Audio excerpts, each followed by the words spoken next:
ముందే దగ్గరనెరిగి అవసరాలు తీర్చిన ఆత్మీయుడా.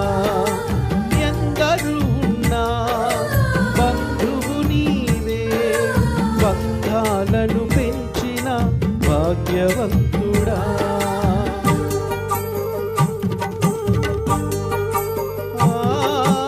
అడగక ముందే అక్కరనెరిగి అవసరాలు తీర్చిన ఆత్మీయుడా.